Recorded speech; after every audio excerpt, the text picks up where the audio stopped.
Welcome to this week's edition of Good Books Radio. Audiobooks.com is the chief underwriter for Good Books Radio, which is produced by UTRGV Media Services for Rio Grande Valley Public Radio. And now, here's your host, Dr. John Cook. Welcome once again to another edition of Good Books Radio. I'm your host this week, Dr. John Cook, and with me today is Dr. Arlie Hochschild. She's one of the most influential sociologists of her generation, and she is the author of 9 books, including The Second Shift, The Time Bind, Managed Heart, and Outsourced Self. 3 of her books have been named as New York Times Notable Books of the Year, and her work appears in 16 languages. The winner of the Ulysses Medal, as well as Guggenheim and Mellon Grants, she lives in Berkeley, California. And the book we're going to be talking about today is Strangers in Their Own Land, Anger and Mourning on the American Right, a journey to the heart of our political divide. Dr. Hochschild, welcome to the program. Well, thank you. I'm delighted to be here. I'm sorry to have bungled that pronunciation. I meant Hochschild.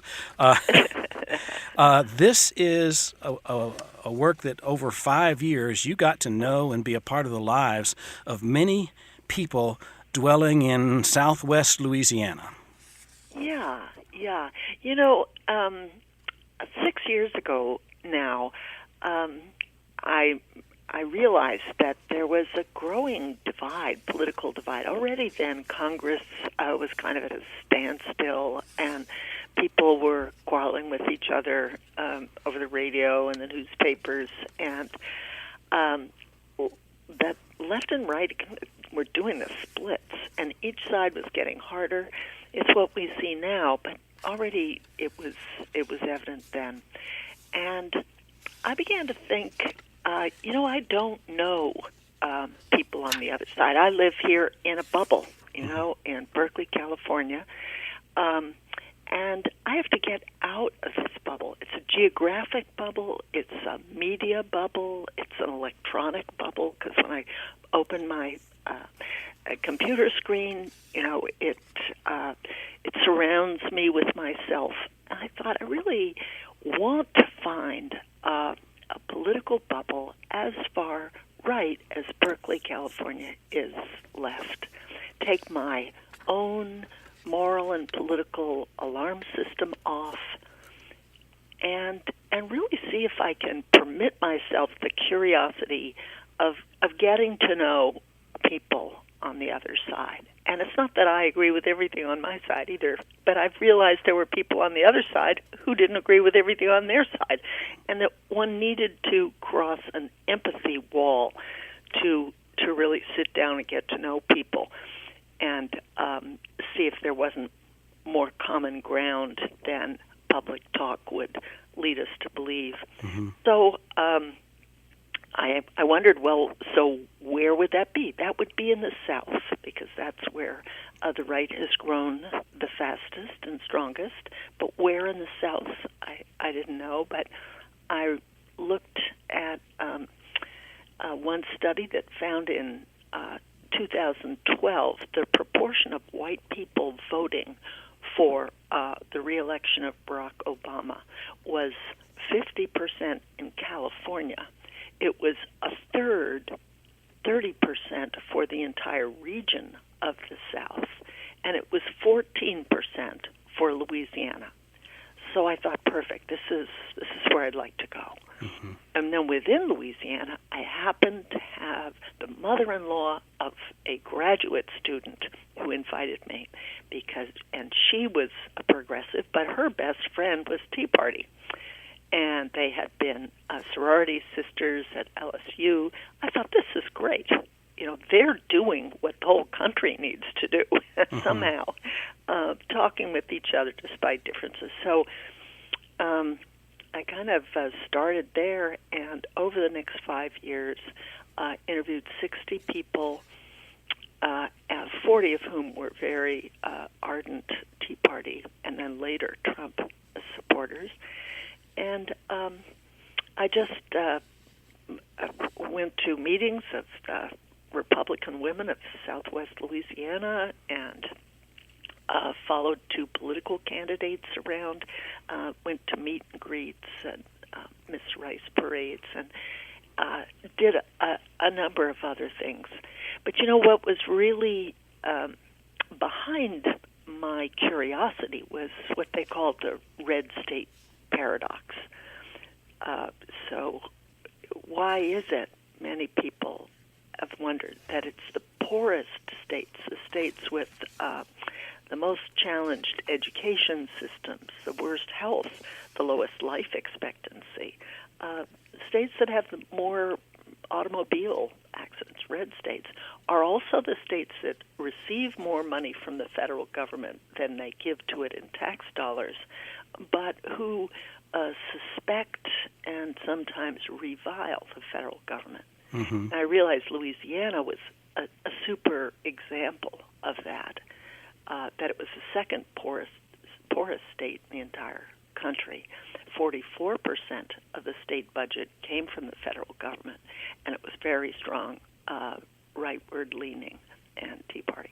Yeah, the people, you talk about these folks who are freedom-loving government minimalists who hate taxes and hate how the money's redistributed, and how a lot of the money that came into the state just goes to the lazy and the idle, and right. So the idea of government regulation is ridiculous to them, and yet how ironic that is in an area with the most toxic waste dump and the most dangerous petrochemicals flowing around. Right. It was a heartbreak. And, I think I didn't go to Louisiana thinking about the environment, but when I walked around Lake Charles and when I crossed the bridge and my eyes began to sting in Westlake, and when I looked at the sky, when I saw people weren't swimming in the lake, when I saw everybody walking around with plastic bottles, which they do in a lot of places, and then when I came to know some wonderful people in a bayou corn sinkhole, as it became known, and interviewed them where they had to relocate, I realized that the environment was really the big issue. People loved the environment. They loved nature. They wanted to get out and fish and hunt, but they were electing officials who, in fact, Donald Trump, who wanted to abolish the entire Environmental Protection Agency. So I was still scratching my head. Mm-hmm. It's interesting. A couple of the folks that you got close to, and you did call them your friends, and I find that appropriate. Yes. I mean, you got to know these folks, even attended their Pentecostal and Baptist church services, and had dinner with them, and cookies and beautiful coffee. Services. Yeah. Yes, and very wonderful people. Mm-hmm. Some of them started out as environmentalists, but they didn't want the government to be involved, and that's kind of strange to me. Right. Well, you know what I really discovered is that there were a whole layer of maybe three main layers of reasons for suspicion of the federal government. And the first was, it was represented the North, the finger-wagging North. It's always telling the South, you're wrong, you're bad. And so a kind of lingering resentment from the past. But I wouldn't give that a whole lot of weight. I think the second layer of resistance to the federal government came from a feeling that, wait a minute, if the federal government is just a bigger version of the Louisiana state version, we see the Louisiana state is not protecting us from environmental damage. It could, but it isn't. And I turned that reason around and put it to a good friend of mine, Tea Party Trump friend.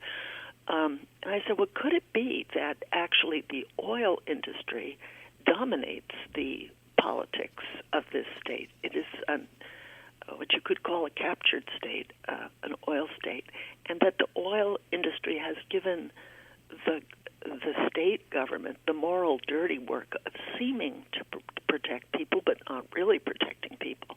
And then so when people say, look, I'm paying taxes for Louisiana Department of Environmental Quality, and I'm not really getting protected because they're giving out permits to pollute, as one man said, like candy. Why should I love the government? So that was another very understandable, I think, reason. But the third, and I think deepest reason for suspicion of the federal government came out in what I came to think of as the deep story. And what is a deep story? A deep story is a story that feels true to you. You take the facts out of it. You take the moral judgments out of it. It's just what feels true. And I think we all have a deep story, left and right, but different stories. And the deep story of the people I came to know, deep story of the right, was that you're waiting in line as in a pilgrimage facing up a hill, at the top of which is the American dream. And you feel you deserve this dream. You have really worked hard at tough jobs, and someone like Mike Schaff that I came to know, resident of Bayou sinkhole, hadn't had more than a week's vacation for the first 5 years of the last job he had. Sick time fit in. So, I mean, they felt they really obeyed the rules, worked hard, waiting in line. Line wasn't moving. Their feet were getting tired. And they felt, look, I don't have any malice toward anyone, but I'm really waiting for this dream. And so waiting for it and worried about it. Then in the second moment of the deep story, there are line cutters. And you think, well, what the heck? You know, I'm waiting. What are these line cutters? Who are they? They are blacks who, through affirmative action, now have been given access to jobs that used to be reserved for whites.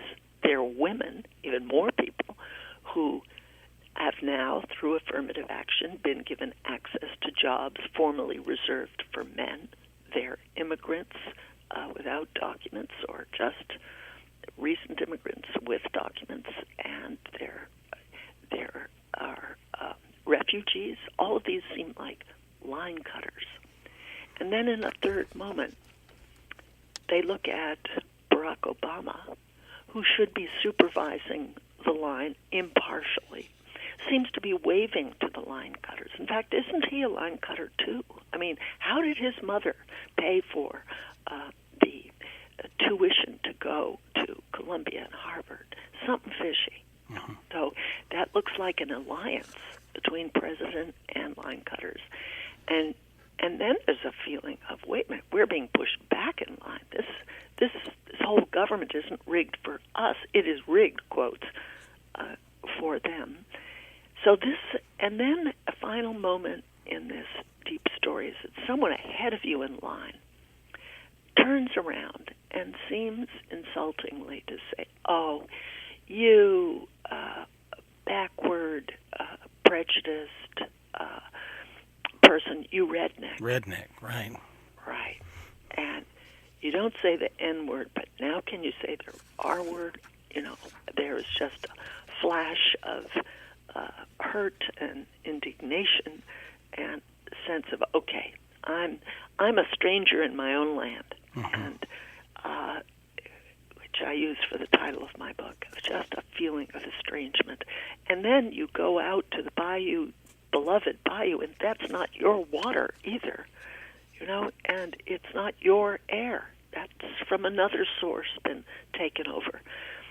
So that's, I think, the ultimate reason for this distrust of the government, that, gosh, whatever it does, maybe it's really only in the service of the line cutters. Mm-hmm. The government is sort of... Sorry, go ahead. Just summarize, the government has been an instrument of the North, an instrument of oil, and now an instrument of the line cutters.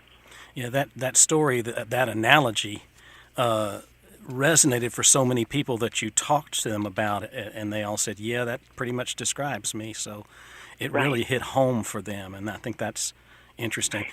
You know, the thing about government getting in the way was really well illustrated when the toxins that were dumped into Bayou d'Inde eventually resulted in the state issuing an advisory calling for limits on how many meals you could have of fish a week, a month, and no swimming and water sports and contact with bottom sediments. And the fishermen became alarmed, and basically the government was seen as a job killer because the people that brought us shrimp and oysters and crab and crawfish, they couldn't do that anymore. So there was something like 23,000 jobs lost in this area alone. And, of course, they blamed the government, not the industry that dumped the toxic waste. Yes, that's exactly right. And there was a very dramatic moment where a wonderful man named Lee Sherman, who I describe in the book, who's worked at Pittsburgh Plate Glass much of his life as a pipe fitter and the guy you went to repair pipes when something was wrong.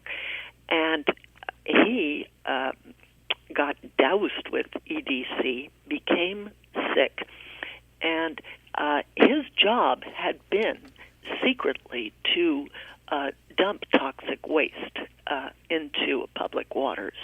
And he did what his boss told him to do, and he felt bad about it. He personally took on the sense of shame and guilt for what the company had told him to do.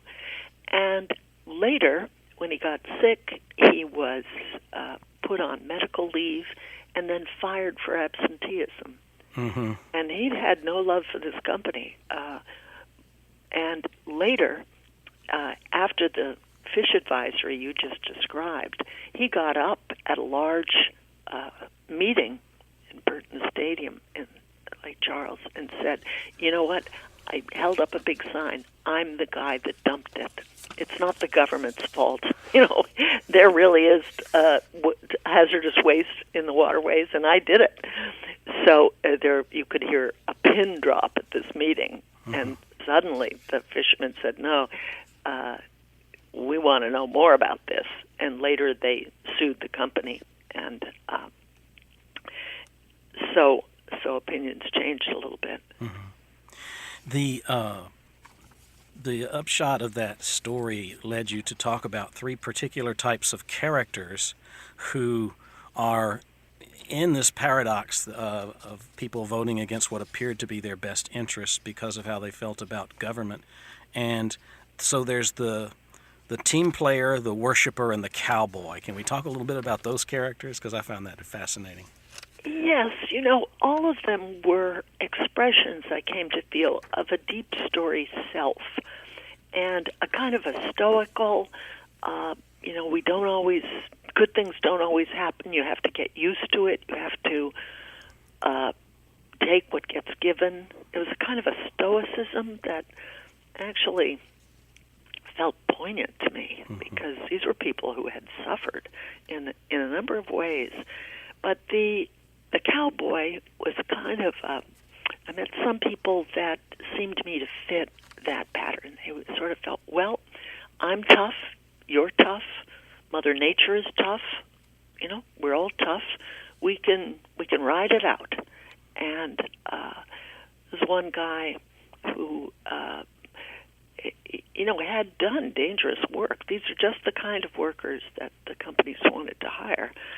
And took pride in being a kind of a tough person. So that was one. The second was what I came to think of as the worshiper. There was a wonderful woman who said, well, you know, sometimes I love nature, and I want clean air, I want a clean water, and I want clean ground to grow my vegetables. But I can't have it. It can't be had. That pollution is the sacrifice we make for capitalism. And that's my system, capitalism. That's our system, capitalism. So hers was an act of renunciation. The cowboy had given up wanting these clean air and water, but she hadn't. But it was the emotional moment of giving it up for a greater good, as she felt. And then the third was the team player. Look, if the Republicans and the Tea Party or the party of of industry. We need jobs, jobs, jobs, and industry is telling us that you can't have both clean air and jobs. Well, we'll go with our team, our political team, that's telling us that. Mm-hmm. So that was kind of the third expression of this kind of stoicism and, in fact, an adaptation. But it's sadly true that it is the red states around the nation that are the more polluted states, and yet they're the states that say, okay, lay off with the regulations. Mm-hmm. You know, the team player case study of Janice is an interesting one. You know, she was one of those who worked hard to get what she had and never gave up. And a lot of the folks in here are very proud of the fact that they've never taken government assistance, even though maybe their mother did or somebody else they know did. That was important to them, not to accept government assistance. Right, that's right. And she was the daughter of a pipe fitter and one of 6 children. Her father was one of 10. And that he lifted himself from a farming life to an industrial life. And, you know, they bragged on my dad that he never missed a day of work. There was a sense of tremendous pride in hard work, understandable pride in that, and but a sense of indignation that anyone should have food stamps. But you know, every deep story both highlights certain parts of reality and dims the light on other parts of reality. And I have an appendix to the book that is a fact-check appendix of facts that might be not highlighted. And one of them is that a lot of half of the people who work in fast food industry don't earn a living wage. Some of them work minimum wage, and they don't earn a living wage. And so a lot of the people on food stamps are working. Most people on some form of government assistance, income-adjusted government assistance, are working, but they're working at low-wage jobs. And in fact, you could say that the government is subsidizing the companies that aren't paying their workers a living wage. So, one has to dig a little deeper. Mm-hmm. And I appreciate the appendices. You refer to them in the book, and I turned to the back to see what they had to say. The Appendix B is about politics and pollution, and Appendix C is that fact-checking appendix you were talking about. Very interesting reads in and of themselves. I do want to go back to the worshiper, though, because being churched is real important in the South, isn't it? Yes. I've been to some of the most beautiful services, too. Mm-hmm. Yeah. The Pentecostals speak in tongues and have laying on of hands and healing, and the fundamentalists, literalists, the Baptists, and the other evangelicals seem to be very devout, and church is the thing they go to 2-3 times a week at least, right? Yes. And, I came to appreciate that in a way that I hadn't before, especially in the Pentecostal church, the laying on of hands. Someone... I had one experience where I saw people midway through the service come forward in various states of distress. There was one woman who just kind of lay down in a kneeling and crouching position as if the burdens of her life were too much. And another man was kind of excited, and he seemed not to be able to control that, and so on. And then people coming forward, as you know, and laying on of hands and helping the Holy Spirit do its healing. It was, to me, a very beautiful kind of moment in the Spirit. And I thought to myself, well, wait a minute, how about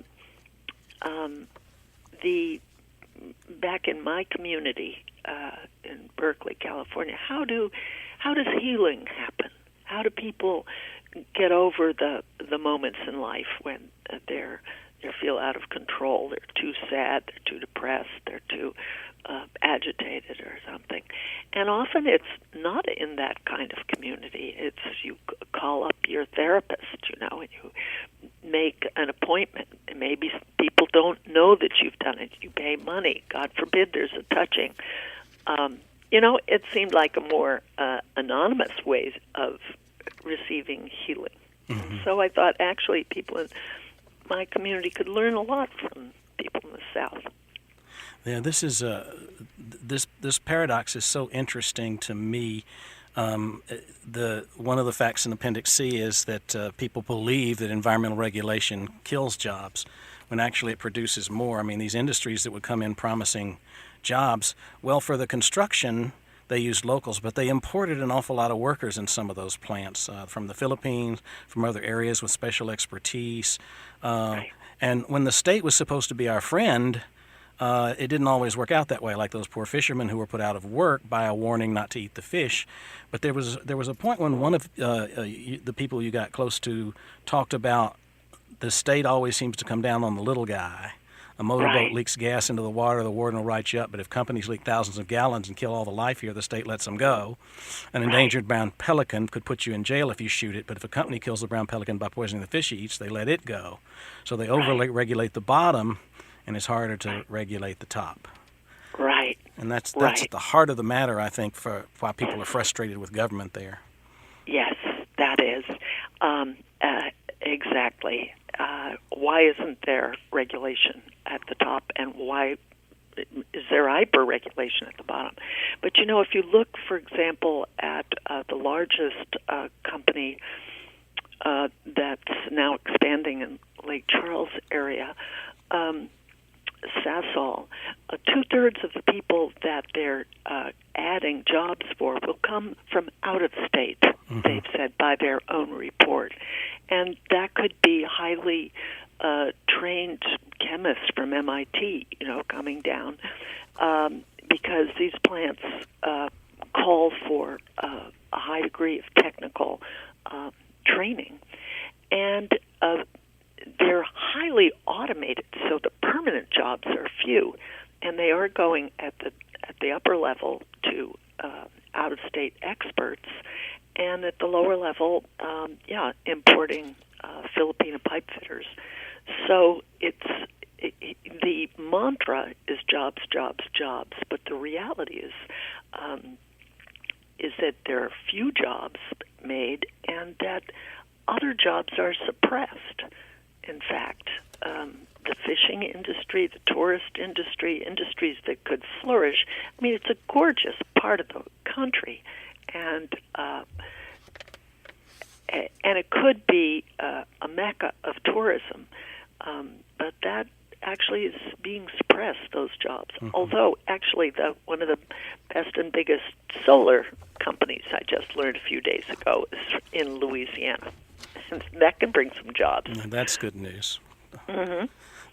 There's so much that I wished to add to your story as I was reading it, because I grew up in South Louisiana. I would travel over there to the southwest side of the state so I could get really good boudin. It is a beautiful place. The waterways are incredible. The oak trees and the cypress trees rise majestically over the place. You go further on down to the south, and there's New Iberia, where they make all of the Tabasco sauce that's distributed throughout the world. I mean, there's just so much that this state has to offer, and these people are unique people of the land, conservative folks. And I actually was able to get closer to understanding them thanks to your book, because I'm not in their political camp, even though my family's all South Louisianan and all is in their political camp. So this is a read worth having. We've been talking with Dr. Arlie Russell Hochschild. The book is Strangers in Their Own Land, a phrase that shows up several times as she talks about the various people she gets to know very well. Anger and Mourning on the American Right, a journey to the heart of our political divide. It's a good read, and I recommend it very highly.